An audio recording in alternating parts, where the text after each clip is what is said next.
right. Hello, everybody. Welcome to the stream where, of course, we talk about the markets for the middle of the week and the week ahead. We're in an interesting week this week, Tyron, aren't we? It's Thanksgiving week in the US.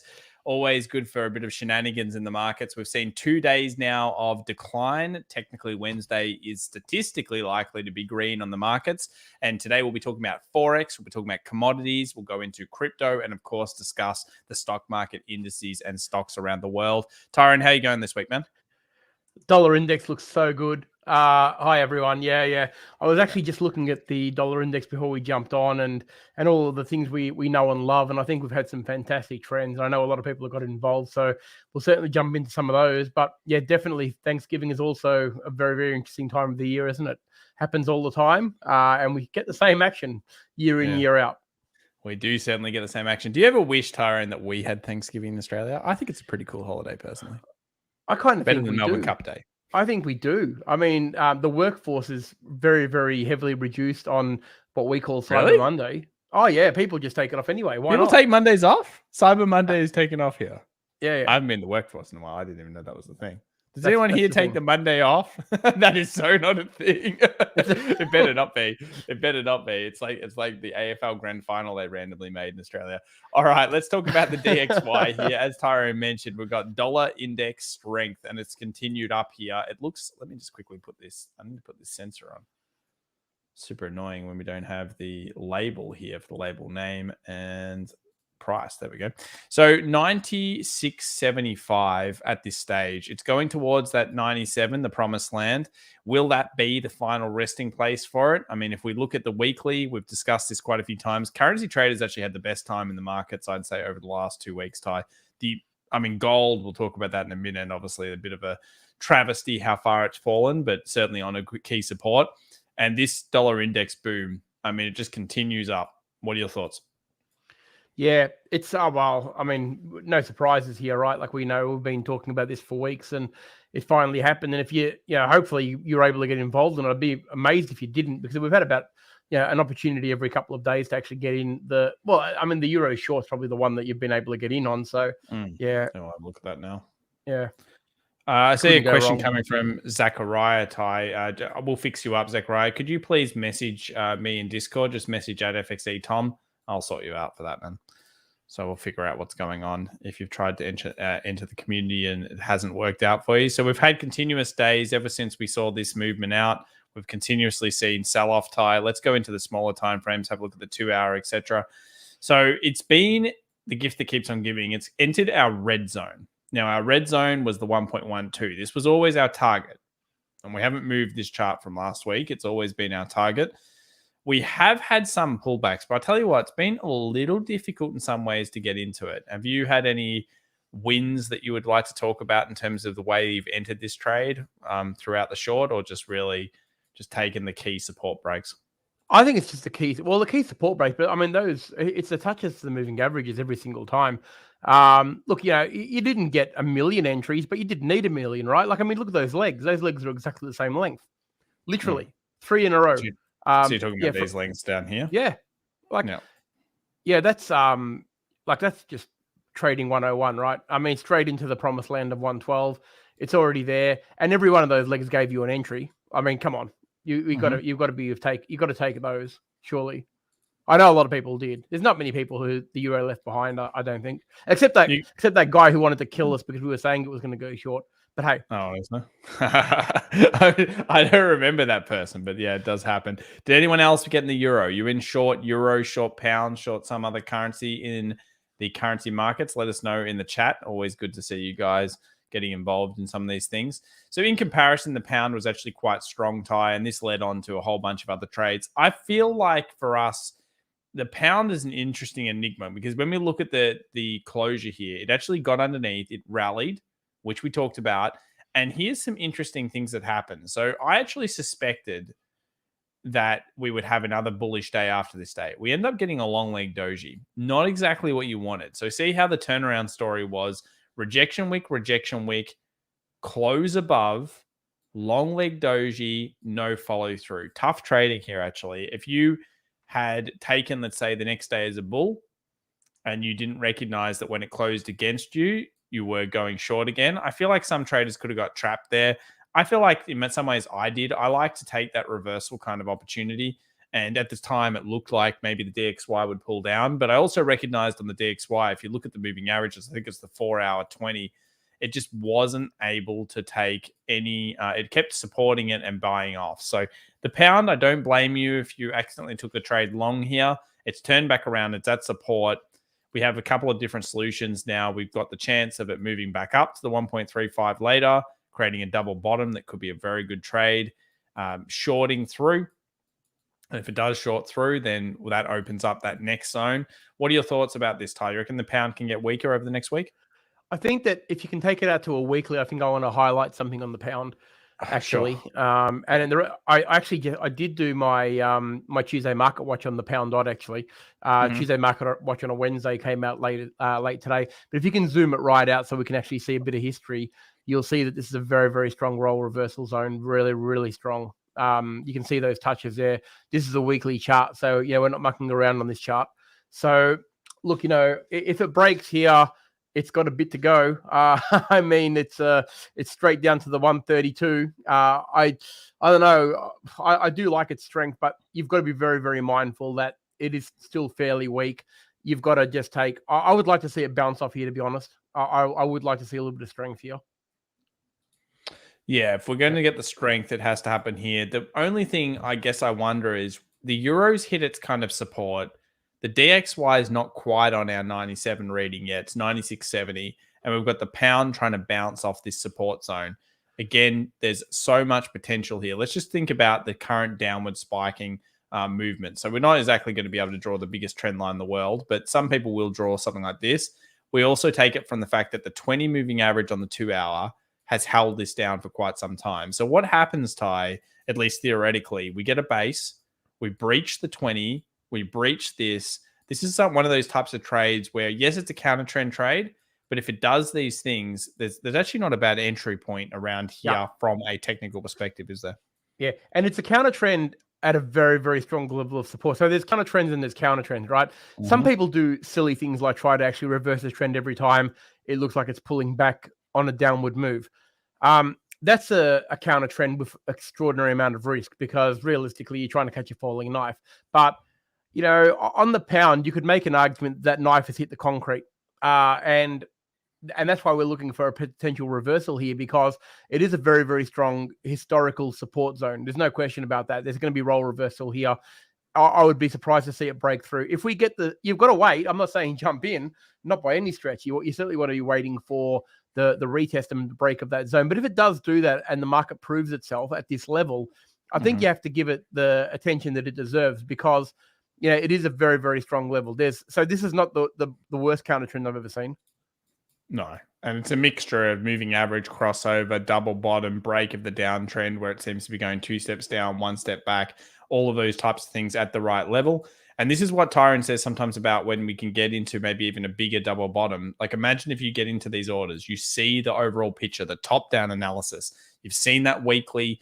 Then you come in and you say, well, wait a second. If this continued to go up and it broke past 135, all of a sudden we're in a massive double bottom. There's even more. These are those potential times where you can leave a portion on. We say practice scaling.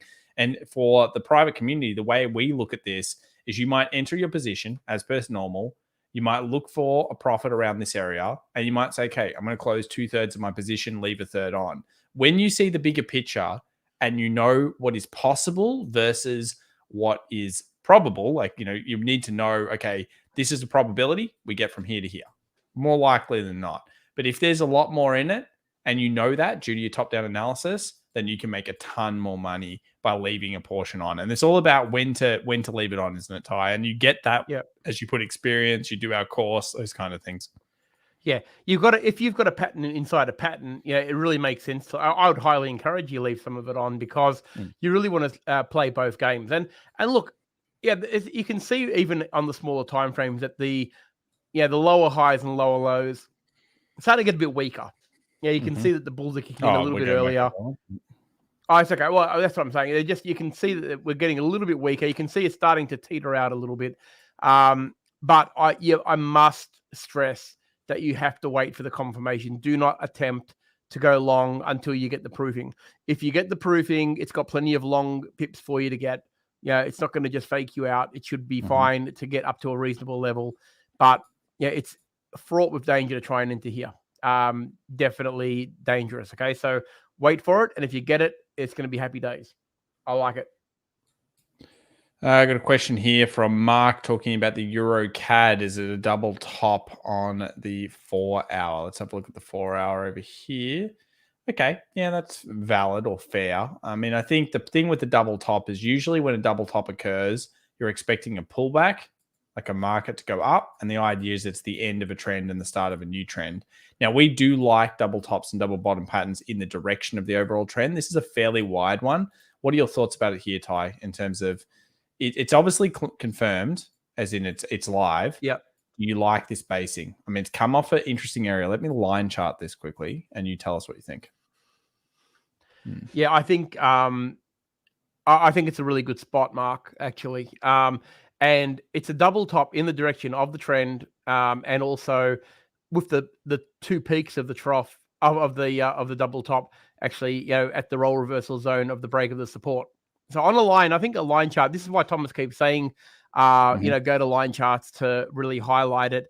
Look how clear it looks on a line chart. Like you'd wonder how you ever missed it, but it doesn't look as clear on the candle or the bars. So this is, absolutely it is. And if you traded it, that's great. I think it's a good one.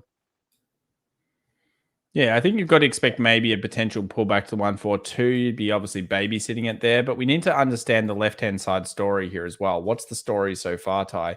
We've got a bunch of rejections coming through here. Some strength happened. Then we have a bunch of rejections the other way. So this is clearly a pivotal area. Like it cares. I mean, otherwise, why would it have so many wick buys and so many wick sells?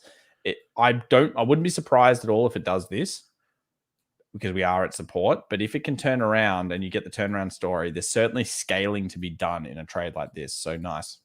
Yep. And I think, Mark, that might be one of the ones you might want to put the retracer on.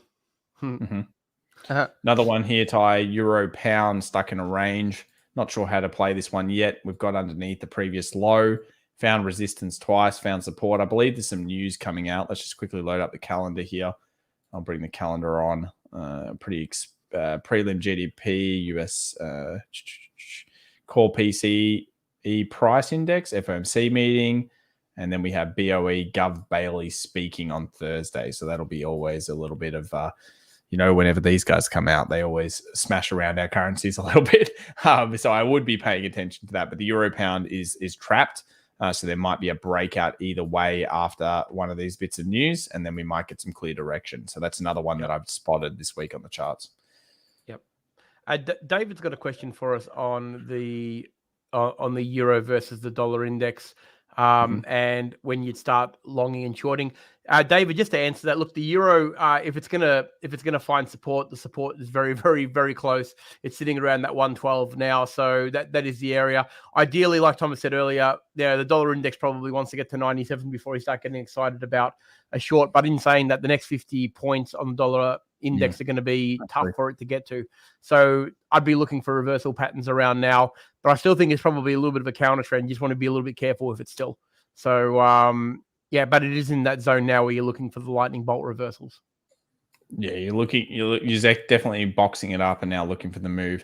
Speaking of other moves, Ty, we got a little bit of a falsy break on the US dollar yen as it went through that 114. I feel like a few markets are doing this. They're giving like false breakouts and trapping, and really putting a lot of traders to the test here on their scaling principles and how they have stop losses.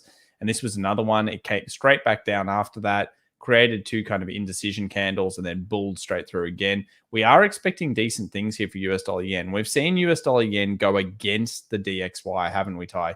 Where it's actually managed to hold above and continue running even when the DXY wasn't moving. I mean, you can see, look at the move. Wowzers. Huge move.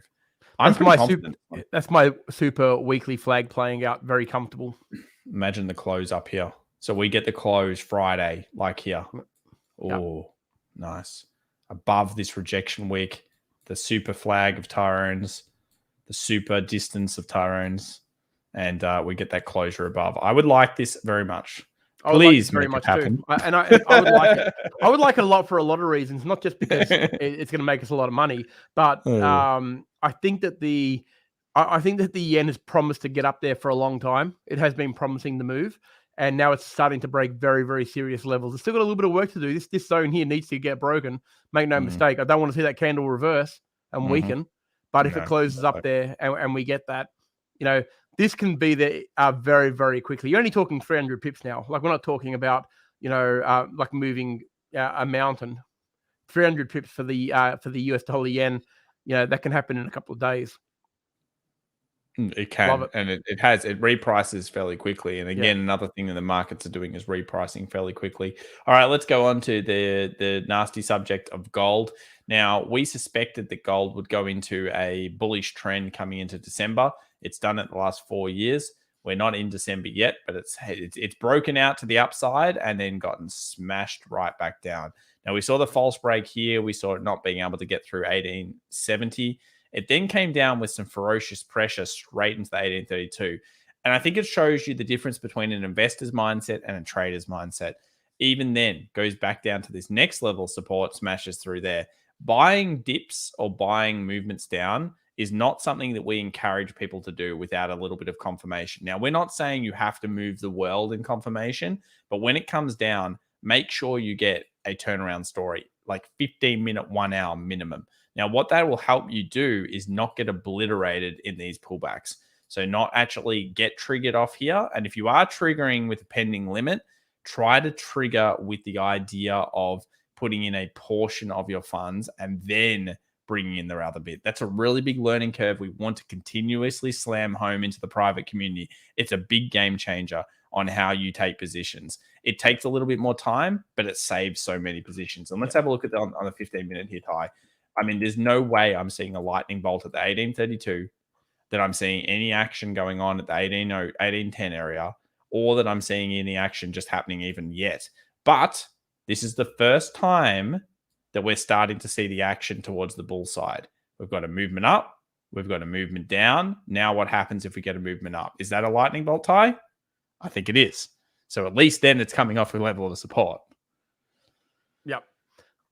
I welcome what gold has done. I don't know what people are on about. Like we've been saying, it would have smashed a lot of people. We've been saying for months that the zone that it wants to be in the first week of December is somewhere between 1750 and 1850, and it's sitting right at like 1800. Like, damn, that's your entry point. Like, if you were going long on gold 2 weeks before the seasonal actually happened, you can't be surprised that it's done this, right? I mean, I know it's come back down it's come back down heavy, but that's what gold does. It hasn't started, like the seasonal that we've been talking about for the last 5 months hasn't started yet. It's the first 2 weeks of December, and today's the 24th of November. So I think that but all it's done is given us opportunities to get in. I can understand a lot of people are in it though, and that they will have stop losses hit. I think you've got to, when you play a seasonal out, you have to have a longer term investment, multi-month approach. Exactly, it cannot be a 1 to 2 day approach. And we saw that with the USDX. So we saw that with the DXY. If you look at the DXY and we take a look at that one again, let's just quickly scroll over to it. We talked about double bottom for months. It took months. I mean, it took an extra month before it came through. We made a massive deal of it here. And we had the foresight to believe this is a multi-month trade. It's paid off, but it's taken time. I believe gold is fully manipulated down here. I think this is an absolute obliteration of retail before they hopefully move it up. And it really is obliterating. I can see it in the comments section. People are getting smoked.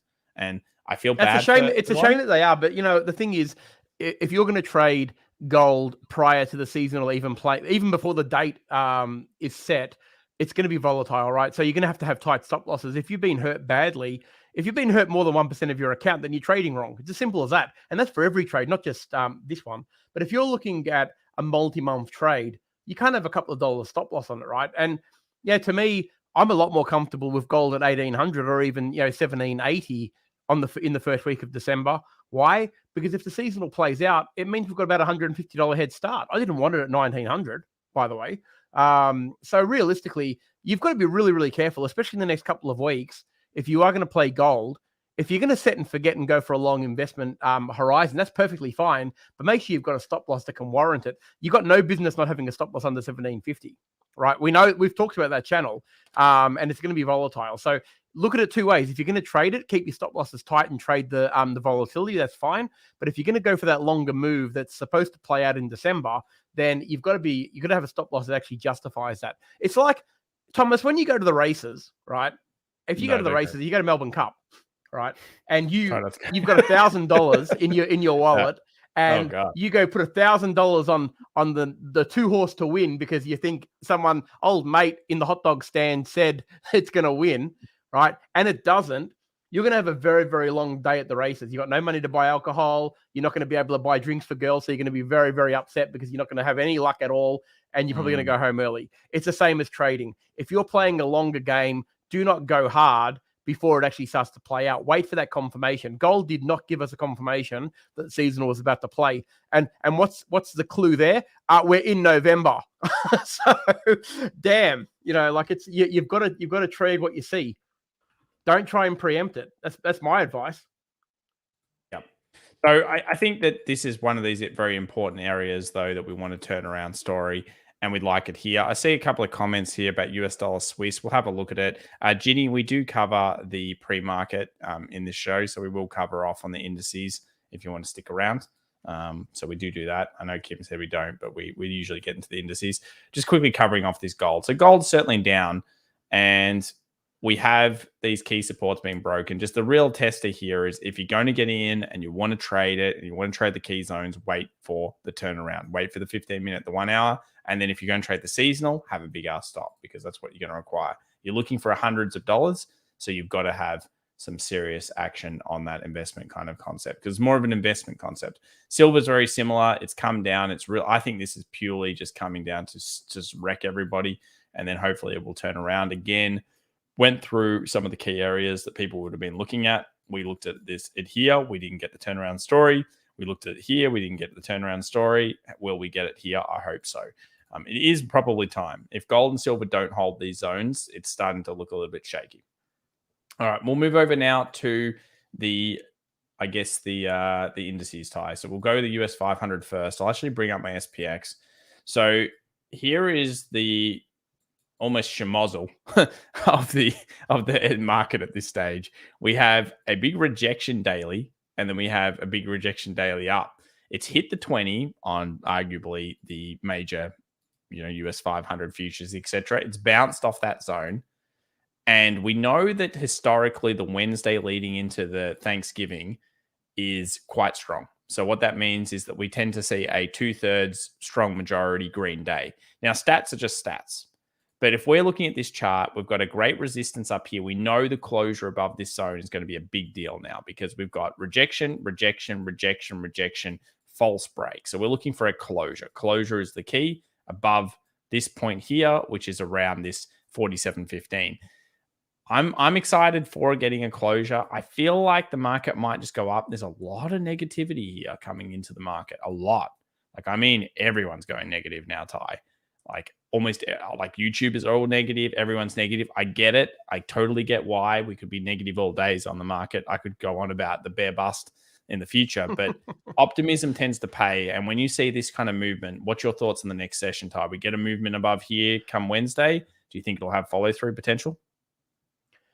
I think that the Thanksgiving trading has a pattern, and I would be surprised if it didn't do exactly what you said it was going to do. You mean follow through and then green? Yep. Yeah. Yep. Just when the YouTubers are saying it's going to go short, that's when you know you've got an issue. Look, I think that historically the market is very green into the Black Friday, Thanksgiving Monday. It is. And they do seem to play out very, very well. And you know what the other thing is? Generally, the Tuesday and Wednesday the week after, it gets a bit of a smack. Oh, actually, the Monday's good, but it's the Monday's Tuesday, good, the Monday and the Tuesday. Holiday. Yeah. Yeah. Yeah. It's the Tuesday and the Wednesday that gets a bit of a smack. So and you've got to keep, as stupid as it sounds, you've got to keep those things in mind because quite often if you trade them and you trade that way and you get a technical that actually confirms, don't just do it because it's a thing. But if you get a technical that actually confirms that pattern, it's actually really good to trade because you do get a very, very big bias. And it's like when people are happy, people are more reluctant to short. It's just what it comes down to. It's human psychology. People are happy when they're going to have a long weekend.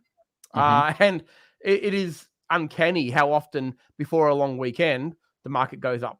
So, yeah, you've got to keep that and play it to your strengths. No question. Now, if you're thinking about doing that kind of play, what you really need to see is you need this thing to go above the previous high. Okay. If you've got a rejection coming through, you need to see follow through, what we call momentum follow through. Right now in the futures, it's slightly down. I mean, what's it down? 0.17% on the S&P and 0.12% on the US 100. There is a movement down here where if we closed underneath here, well, we're talking a different story. All of a sudden, the shorts come in, we move towards the 50 incredibly quickly.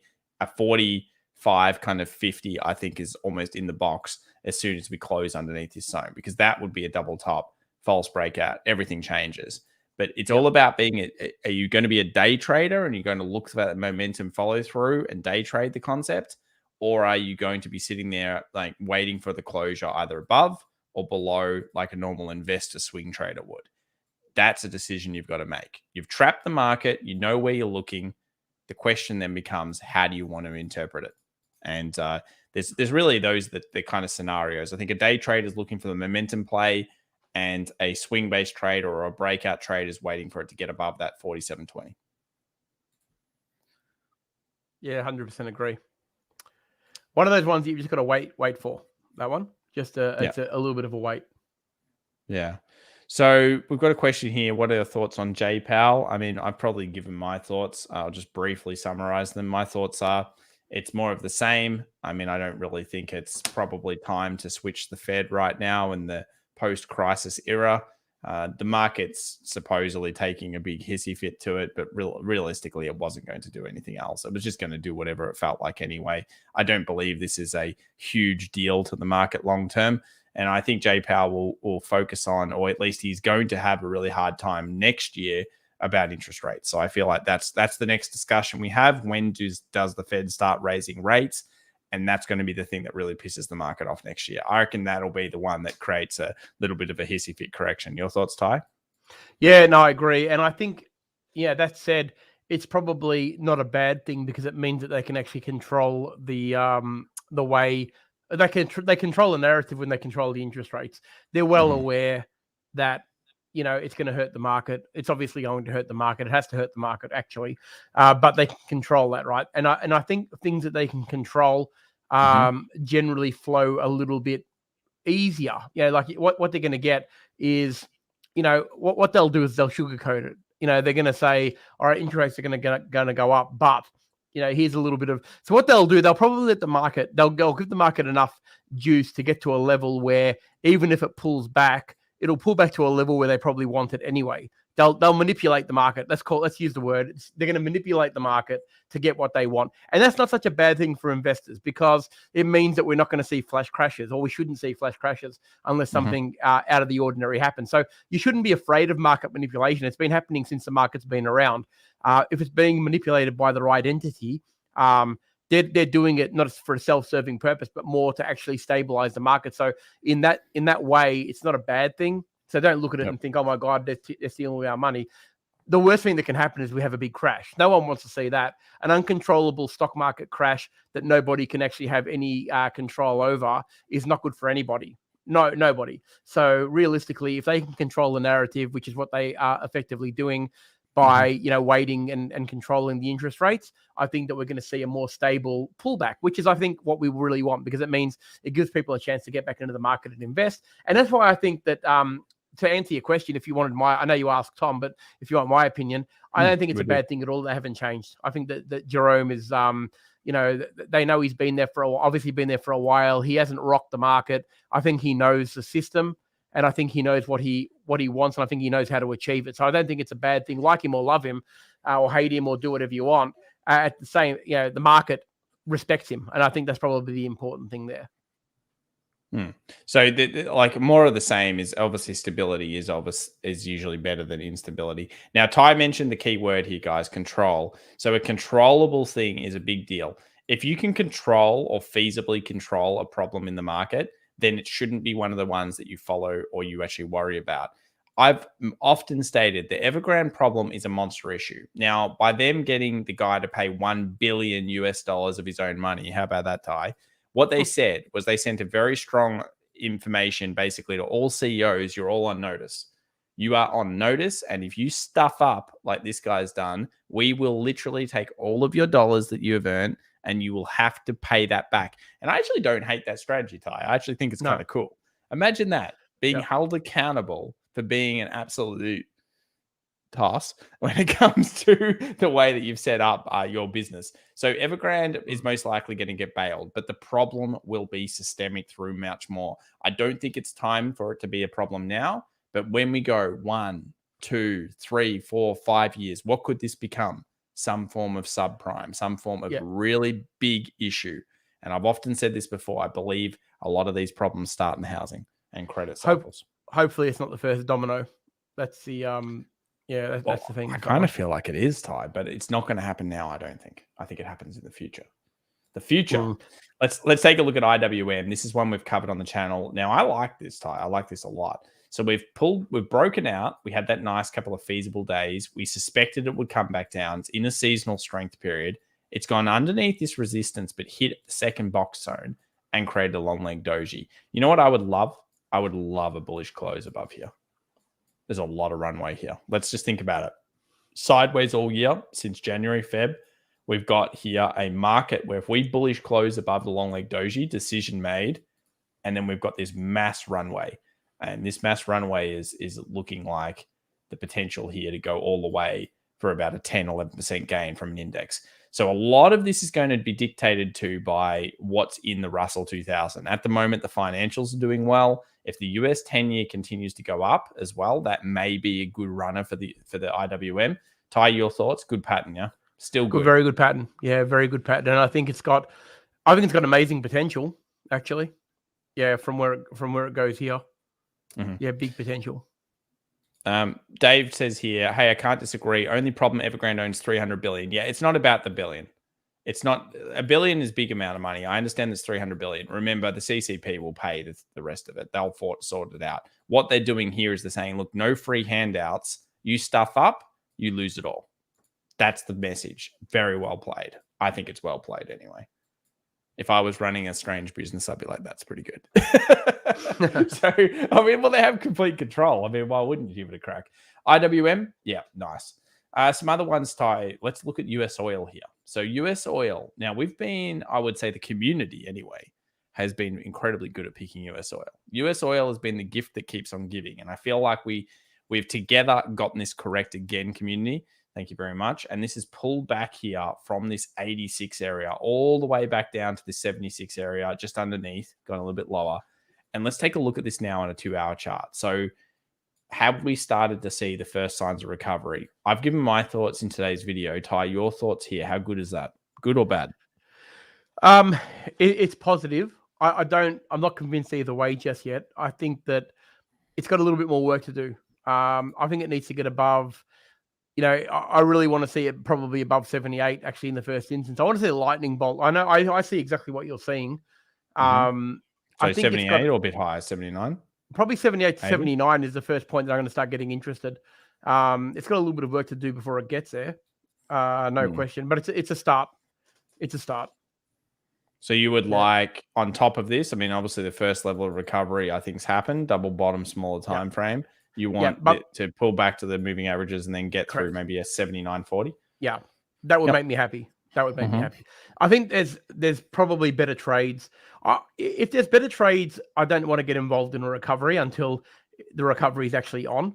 I think still here we're kind of preempting a bit of a recovery, and I think it may well do it, and it would be a good one if it does. But it's one of those ones where I'd rather wait for all of the. I used to play a game called Warcraft 3, and Yeah. Thomas Very is good. laughing because he did used to beat me in it quite badly. But That's the one true. thing I was very good at was controlling my peons.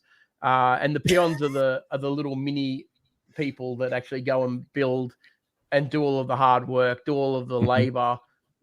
So I'm a big believer that we want to let the peons break these levels down. Okay, let them do all the work, let them take all the risk, let them go into the gold mines and mine the gold to build the sheds, to build the fuel sheds that feeds the horses and feeds the lumber and all the.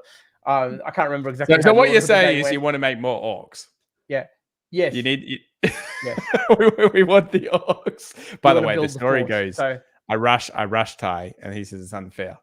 I rushed him in about 4 minutes. He's like, "Wait, that's unfair. We need 15 minutes." But what you're getting at is you want the building blocks to come through.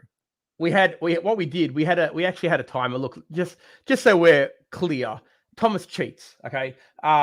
We had a time. We had a half-hour no attack timer to give ourselves a chance to build a really good base around our city. Thomas stormed my city before it was actually the timer was up. That's what happened. And he'll tell you different, but that's what happened. But anyway, back to the peons. What you want to do, you don't want to be the first one there trying to force that wall down. Let the peons do their work. And the peons, when I say peons, I'm talking about the retail traders that don't know any better. Okay, they're just trying to get oil to $80. They don't know about levels. They don't know about anything except the $80 that they're being blinded by. Let them break down those key zones, and then you jump in on your horse and your big giant dagger. Not likely to get hurt because you're actually already got momentum in your side, and that level has been broken. You're not under the wall as being broken. That's what I'm talking about. You want to let the retail traders break down all of those key barriers. And it goes for support as well. If you're trying to break a support level and a resistance, and it's not just oil, let the peons do the work. Can we put that on the top of your stream? Instead of the risk warning, can we have let the peons do the work on the top banner? No, we need a risk warning. When you're here, we need a risk warning, okay? We need an extra one, a little highlighter. We got a bit heavy there. I think you hit the audio. It's up. What do I do? It's really loud. Oh. Yeah. I just blew my ears off. I get a little bit excited when I talk about Warcraft 3. There we go. Beautiful. That's good. Wow. That was Warcraft 3. That was when I stormed him. That was the scream that he let off. Left shoulder, head, right shoulder here. That's actually a potential as well if Ty gets his lightning bolt. I'm feeling the tingles here, Ty. So when the peons build us back up, they get us above here, we'll be excited. That's what we want. We want peons to get the job done. So we've got gold on support. My God, let's hope it holds. We've got IWM on support. Let's hope big bullish close. I think I like that one a lot. We've got some strong supports coming through, a bunch of currencies as well. US dollar, yen, that's been a pretty good one. Let's go through some stocks. Let's do a bit of rapid fire here, some madness stocks. First up, Tesla. What is going on here? Nobody knows. That's the big problem with this one. It's in, I think, a bit of a consolidation period. There will be day trades in here. We saw a day trade come through when it got above that 1100. But I feel like this is in consolidation. Ty, just quickly, you agree, consolidation, big move. I mean, percentage-wise, let's just get this here so you can get a bit of an idea. It went up 62%. Time for some sideways action for a while? Yeah. I think it's done amazing. I think everybody knows that. And I don't think sideways action would be a bad thing for Tesla anyway. I mean, sideways action is effectively consolidation. And if it consolidates above this price, it's basically allowing the market to determine whether it actually should be here. And if it does consolidate here and it doesn't drop below the support levels, then I think we're probably more confident trading into the new highs. So I think it's a good thing. I think it gives you opportunities to trade in the interim, but also, I wouldn't be in a big hurry for it to break higher or lower, really. I think if it stays within that zone for a little bit longer, it's going to give you some good trading opportunities. And it's good for the company. Up, down, all around. Okay, cool. Let's go through Apple. Apple hits our 165 zone. It actually smashed straight into it in about 4 days. 165 was more of a guess zone than anything else, but we had that targeted for Christmas. It happened in about 3 days. So it went up percentage-wise about 9%, which is a lot for any quality stock. And some people, that would be a year's worth of profit. So it did it very, very quickly. We have a few different scenarios here. I feel like it could consolidate. If you're looking more towards the strength side, then you just need to close out from 165 and it further strengthens. I feel like it's moved far away from the moving average, but I'm not too impressed by Apple overall. I think that's over. I'm impressed by what action we may see here on Amazon, Ty. So this is the story so far on Amazon. Some good TA here. So we've got the resistance, we've got the hit of resistance, we've come down and we've long leg dojied. I like this a lot, and I really want the bullish close to happen.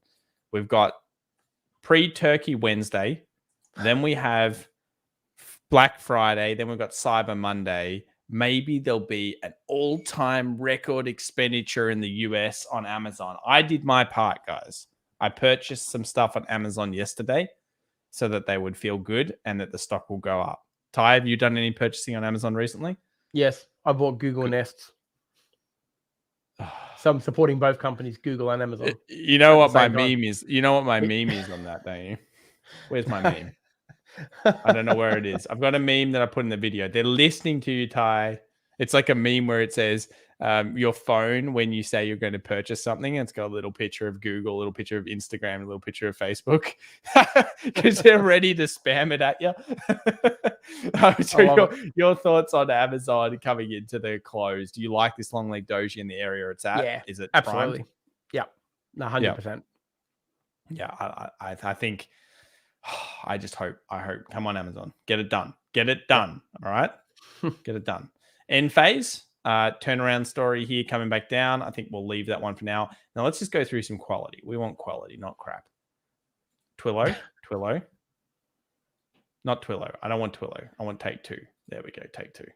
Okay. So Take Two is very much a falling knife. I mean, we could get some falling knives in the chat for this one because it's absolutely getting obliterated. But it's created a little long leg doji at the previous supports, previous resistance. It's not a bad company. They've got the ability to turn it around. And obviously the runway here is quite large. So this is another one that we've covered a few times in the live streams. But I wanted to focus on it here because I think it's an interesting zone with this long leg doji. Do we see a potential turnaround story here, Ty? It's the right area, yeah? It's the right area, but boy, oh boy, it's one of those ones where you would want to be jumping in. Yeah, you need to turn around. It's got to, you want to let it turn around. It's just start buying the peons. Get the peons, get them to build the wall up. Yeah. One that probably doesn't need peons. Kim's looking for it. And that's CRM. Let me bring up CRM. So this one, let's go to the daily. I like the moving average here. It seems to be incredibly consistent, this moving average, for a while now. We got that recovery. We like Salesforce a lot as a stock. We've owned plenty of it over time. This one here is that one that just keeps on giving in terms of gifts. We have earnings in 6 days, which always annoys me. I don't like earnings of the stock market. Not that it's Tyrone that much, just because it ruins some good TA. But we've got great support. That's multiple touches, and we've hit a 50. Do we bounce? It certainly seems likely, doesn't it, Ty? Yeah, it's likely. It is likely. But yeah, knowing that you got earnings 6 days away, I look at that. And 6 day trade. 6 day trade. Yeah, short option, Stephen. I reckon. Certainly an opportunity to do a small dated option here, isn't there, to eliminate your risk. And that's certainly a strategy that I talk about in the mentoring as well. How to eliminate risk, and eliminating risk using options is a good strategy that we want to apply in certain situations, such as evil earnings results. So that's a good one there. Nvidia. There's a couple of very, very good strategies coming out in the next couple of weeks, Stephen, that you're going to really appreciate for a trade like that. Poor Stephen. Wait. It's what are you saying? What are you saying, Ty? I'm just saying. Okay, just saying. So Stephen needs to look at these option strategies. That's what we're saying, I think. I'm just saying that Stephen needs to make sure he follows the course curriculum to a T. And I'm just all I'm saying, Stephen. Just saying. Okay. All right, let's have a look at Nvidia. I don't really find this very attractive from the TA side. I know people have been making a ton of money off it, and congrats. You take the resistance breakout here, fantastic. You get into this little crazy inverse head and shoulders kind of on the 1 hour, 15-minute chart here. You see that trend line that we had. All sorts of things have gone well for this stock. It is, in my opinion, clearly in a point of potential blow off. I mean, this company is worth 800 billion now. It's gone 250 billion to 500 billion consolidated for a very short period. Then it's gone 500 billion to 800 billion very quickly, and now it's consolidating. I love the company very much, but when things go bad on Nvidia, you can never ever discount how bad it can get and how fast it can get. And we're not talking about the pandemic here. When it goes into overpriced mode, such as 72.65 here, it went all the way down to $30. Okay. During the pandemic, it obviously went down. It has this tendency to go on mega runs and then get obliterated. And when we put this in configuration, look where it is. If the crypto market turned tomorrow, it will hurt Nvidia. Even though the AI, the robotics, I love the company. I love it very much. I think it's $1 trillion plus company. I truly do. But be careful. And that's all I guess I'm saying, because this stock here, that have the TA that we like, I don't think so.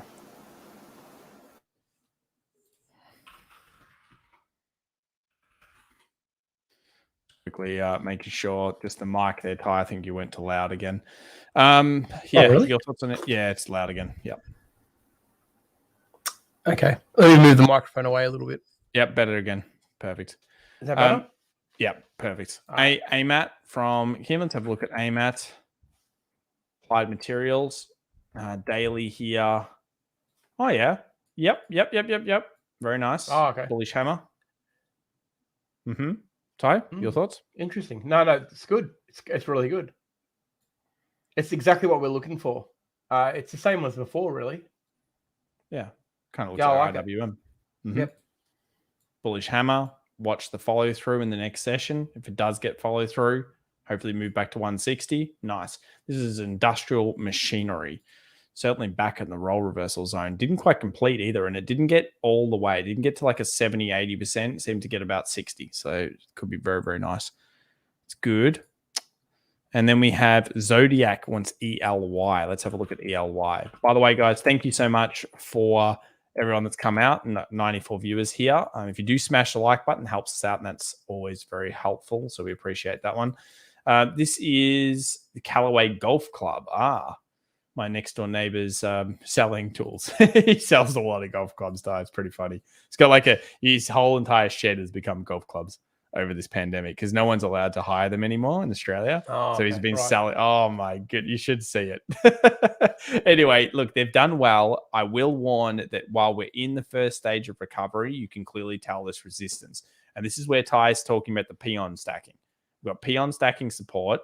We've got a downward trend line. And then we've got the recovery, first step of recovery. The peons have done well. Then it's come back down where, look, we want this. Once we break through here, the orcs are in production. Is that right, Ty? Yes. Yep. So this is the zone, 32. Yep. No, 100%. The orcs are in production at 32. The orcs are in production. Yeah, I like that. I kind of want that on the shirt. Man, people must be thinking, what the hell are these two on about? No. They know. They know. And if they don't know, then everyone knows the work, the peons. I hope so. I certainly hope so.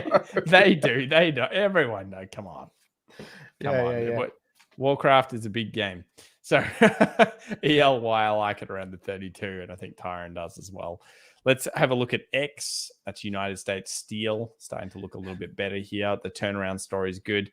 But let's get off steel for a second. Talk BHP, Australian. Can we go to Blizzard? We don't do that all the time. No, they're shocking.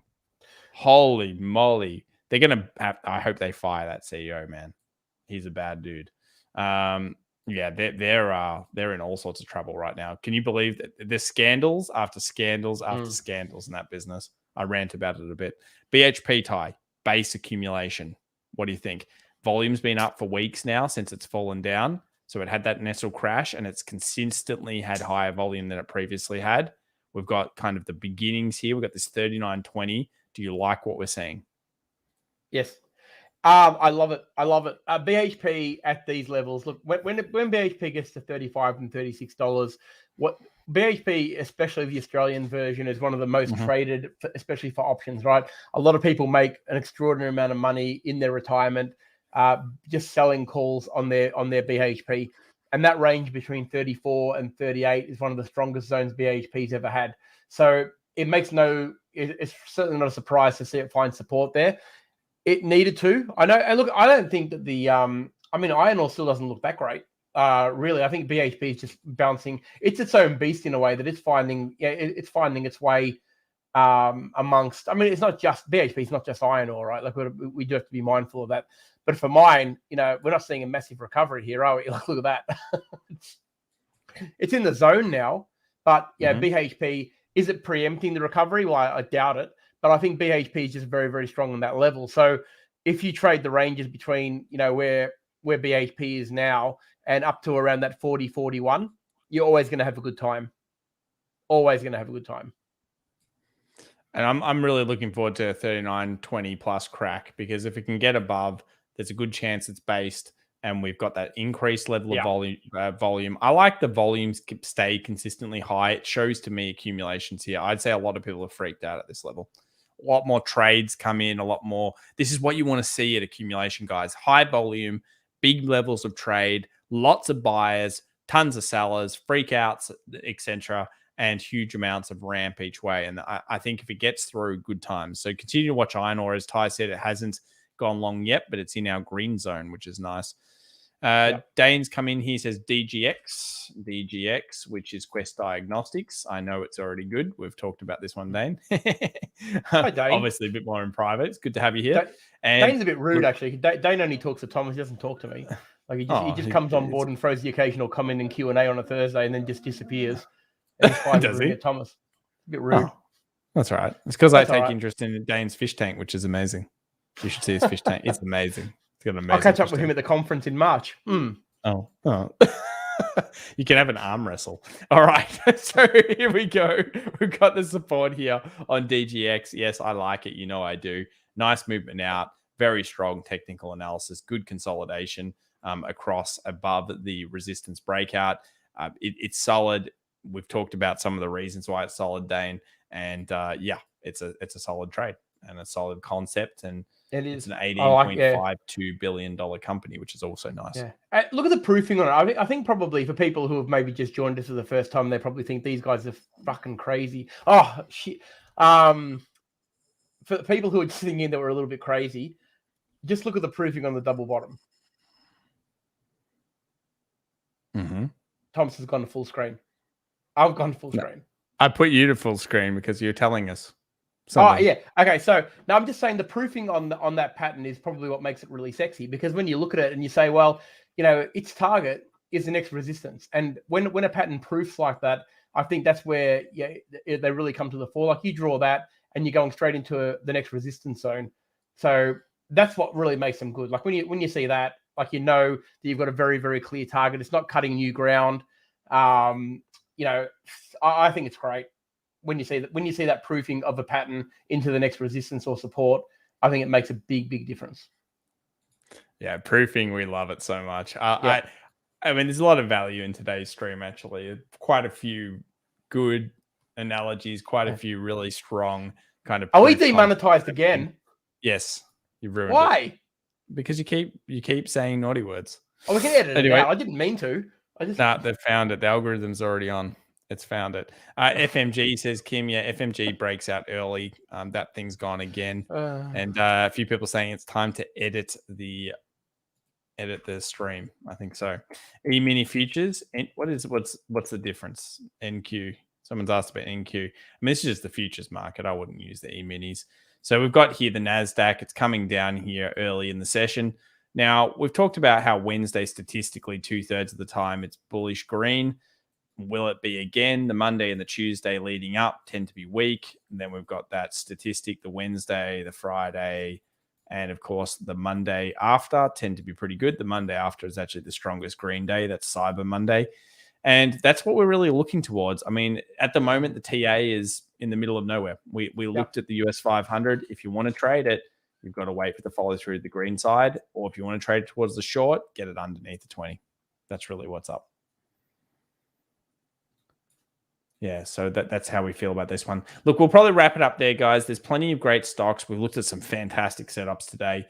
We do have plenty of good setups in the markets right now. We've got plenty of decent supports being found. A lot of hyper stocks, unfortunately, continue to get weakened. e.g. like the PayPal and stuff, which has just gotten obliterated in recent weeks. Still think it could go down to that 180, unfortunately. And be careful out there in the markets. I mean, we want to see confirmations, and you want to always be under your control. Now, just a quick last mention on Bitcoin, because Bitcoin is probably the most important crypto to be watching at this stage. It continues to weaken at this stage. Look at this little trend line down here, okay? So if it gets underneath, should it get underneath the 56,000, I have a feeling that there's a movement towards that 52K previous resistance support. I'll show Ty here. Let's see if he agrees. Weekly Ty, 20 moving averages down here as well. Got the A, got the B, got the movements we're looking for, about the pullbacks that we're looking for. If it gets underneath this zone, boom, down to here. What are your thoughts? Yeah, I think it's the right place for it, isn't it? Yeah. I do like I like the proofing of it, and it does want a reasonable pullback before it goes for its next big push. It's good. I do like it. Is anyone long, by the way, or is anyone long Bitcoin? Yeah, me. I'm long, but I want to be more long. I want more long. Damn it! It's different. When we're talking about like more long, we're saying basically it's an investment. You're going to be long, but then is a trade. Longing it here is going to be one of those scary bits. Yeah, no, I hear you. All right, so everyone, tomorrow night we are going public on the live Q&A. We're not going to need editing. We're going to be on our best behavior, especially when we're public. So don't worry. So live Q&A tomorrow night, 10 p.m. Melbourne time. Okay, so literally for those of you around, pretty much starting this time tomorrow. So jump in on that one. Black Friday, we're waiting on a couple of final approvals to see what sales are going to be on. I know we've had a pre-Black Friday sale on the Ultimate Masterclass. I do believe that there are some other things that might be having a bit of a discount, but we're waiting for final approval on that. Believe it or not, we actually don't set the prices. So you'll get an email on that anyway. So yeah, we're just finalizing what can and can't happen there. So just look out for emails if you've been looking at getting involved in one of the courses, or I think from my understanding, there are a couple of things that might be on sale. So again, we'll just wait and see. That should be on Friday. You'll get an email. Join us at Q&A tomorrow night. I think we'll do I think it'll be a good one. I think we'll see some of these moves that we're talking about tonight play out, and we'll of course include some of that education that we always do. So looking forward to that one. We always love the public ones. We get a little bit more interaction, and it's going to be good. Got David G here saying Tom 7.5 kilogram snapper today. That's very good. I actually caught a massive snapper as well.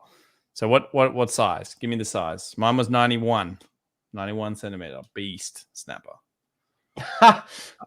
It's true. He said it. I mean, what can I do, Ty? What can I do? I have to end here.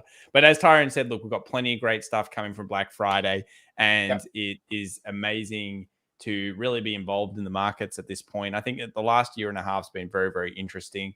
We're going to slow down. I cannot see that the markets will continue to be ballistic, but this is where knowing what you're looking for, knowing what the slow and steady and the ways of extracting maximum value, options, big way of extracting maximum value out of the markets.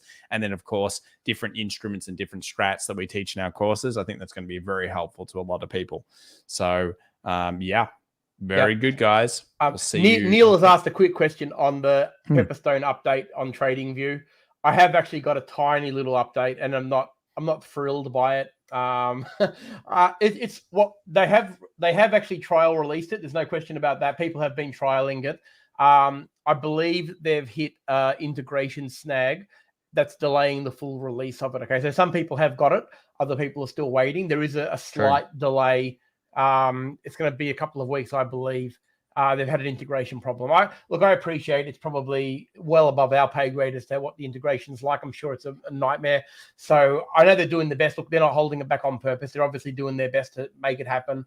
They want it to happen, but it is happening. I mean, it is being trialed. There's no question. Pepperstone clients are in here who are using it. So it is happening, but they have hit a bit of a snag to the big rollout. Okay. So if you haven't heard anything, it's not because you've missed out. I think it's just because they're just having a few issues with the rollout, but yeah, it'll be happening soon. I actually can't wait. I think it's a massive step forward. It's exciting times, and you guys know we do love the trading view. So from us at FX Evolution, thank you so much for joining us. If you haven't already subscribed, smash that like button, and we'll see you next Wednesday, 9 p.m. Australian Eastern Standard Time. It's always a good time to be looking at the markets. Bye for now. Yep. Thanks, everyone. Bye.